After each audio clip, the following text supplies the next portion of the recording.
Hey, and welcome back. This is SC Ayala, and this is Lovesick.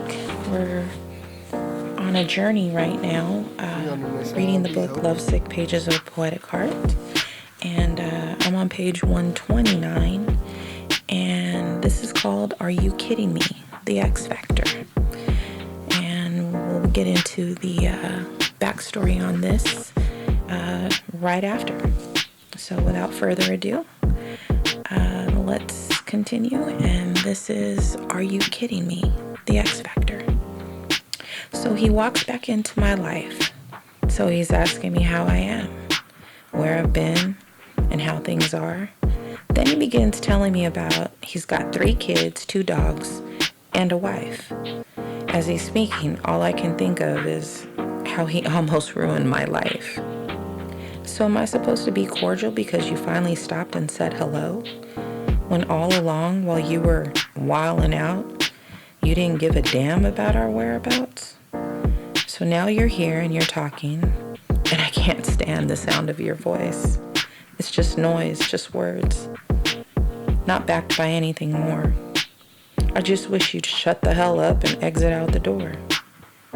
For my son and I are just fine, have been, always will be. So keep your shitty hellos and empty promises of making things right. I did it. We're fine. And I did without anything from you or your sorry ass time. Okay, so that was Are You Kidding Me? The X Factor. Obviously, this is taking a turn from love to a little animosity,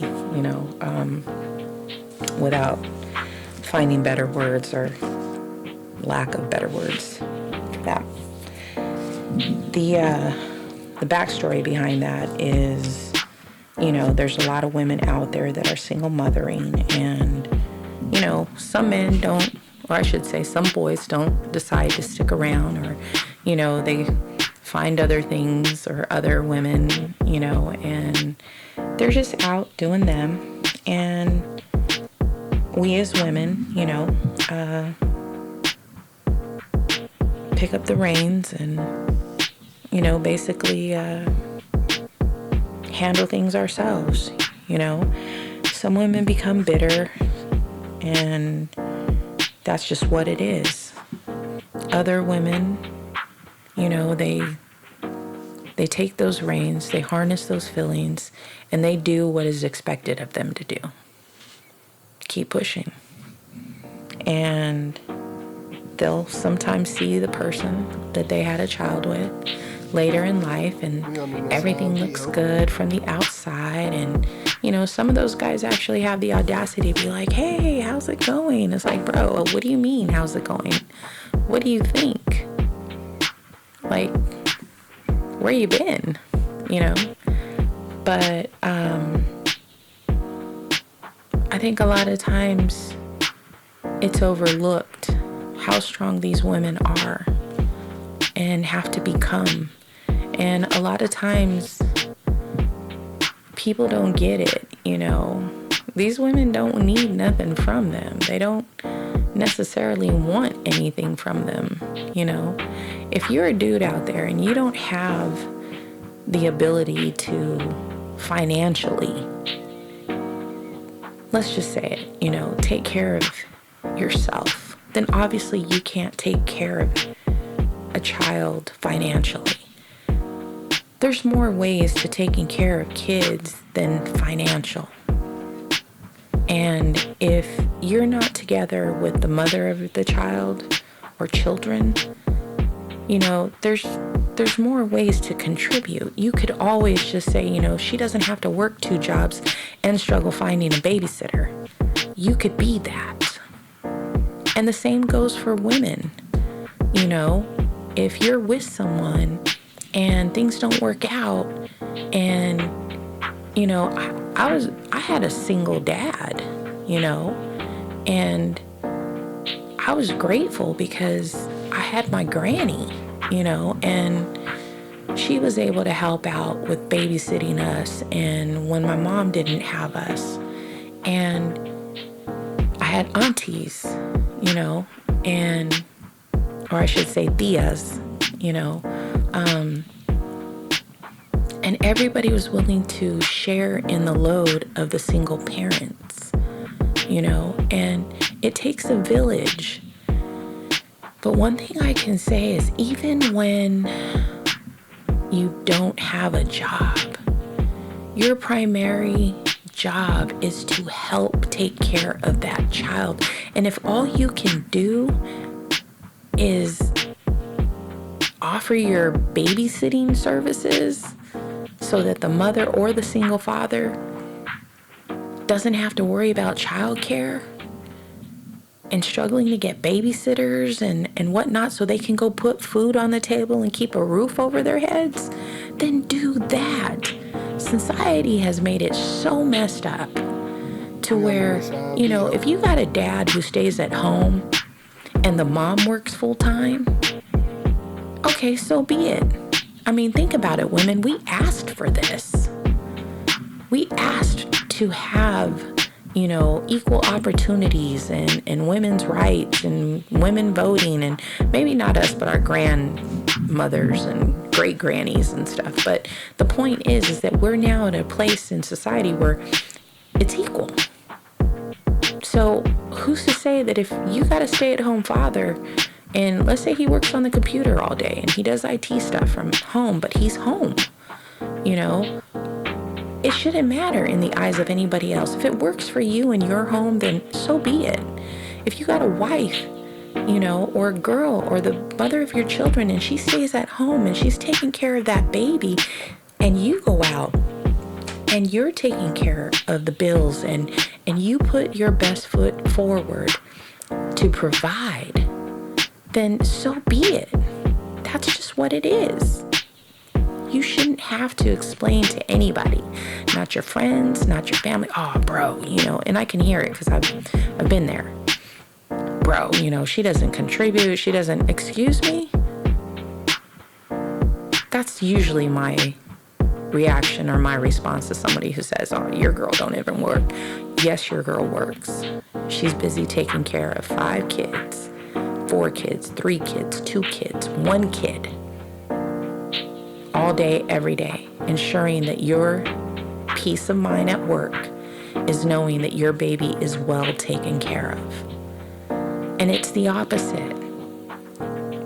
If you're a stay-at-home dad and you're making sure that that baby, because there are women out there that are doing it. They're doing the damn thing. They got their doctorate degrees and they're full-fledged doctors.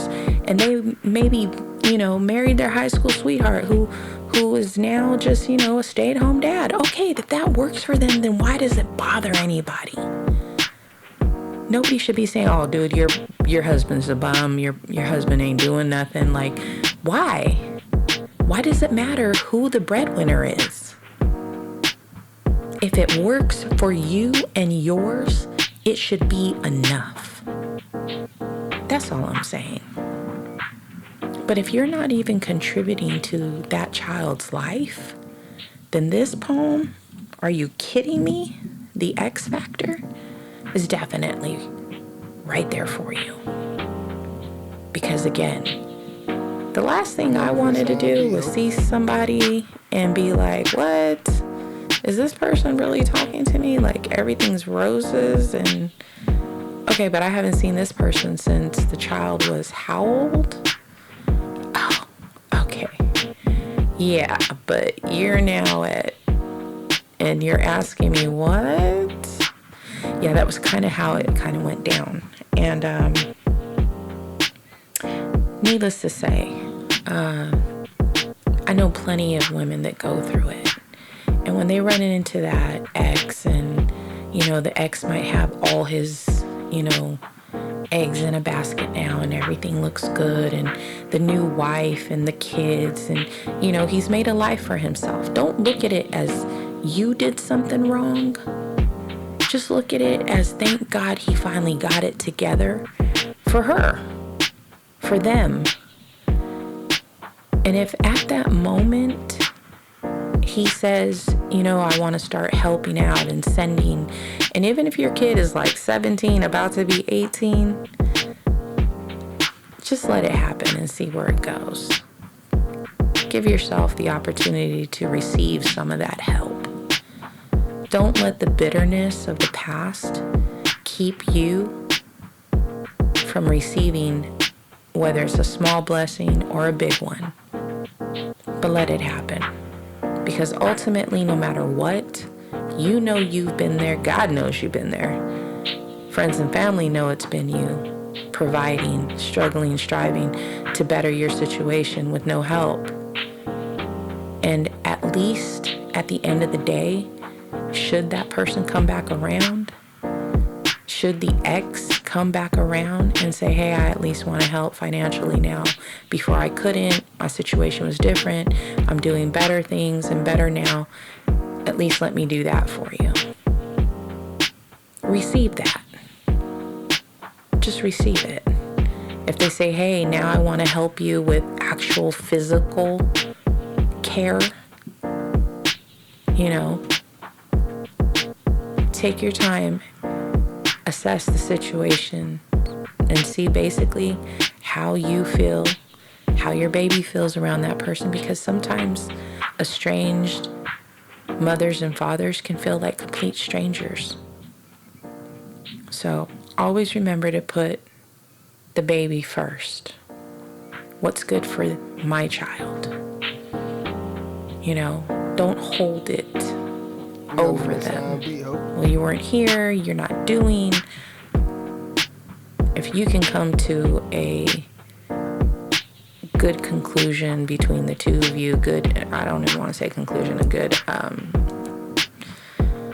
you can basically just come to a good agreement, and at the end of the day say, you know what, I'm okay with doing this, or I'm okay with doing that, whether it be, supervised visitations or visitations in itself, with just house 6 on Friday with you and return on Sundays at 6, then do that. If you're not comfortable with that, then you know what, say, hey, why don't we start with we can meet you at the park and you can spend a couple hours and I'll just sit in my car while you do that. If that works for you, then do that. Reintroduce the estranged parent, the missing parent, whatever you want to call it, But don't knock a blessing, especially if the person is trying. And to everyone out there who is single parenting, to everyone out there that is trying, and even if you are the estranged parent, it's never too late to make amends. It's never too late to try. Because I promise you, if I know anything, sometimes it's not a financial thing. It's being present. It's trying to be in that child's life that matters. Cordial, for lack of better words. Let's be good. Let's show that we can be civil when it comes to the kids. Hell, let's just be civil because we're good people. And I think in the long run, for the most part, we were able to do that. And we raised good babies and good young people. And don't buy into the bullshit from society where, you have to do X, Y, Z. Like, what you work out is always going to be better than what the court system tries to give you or mandates to you.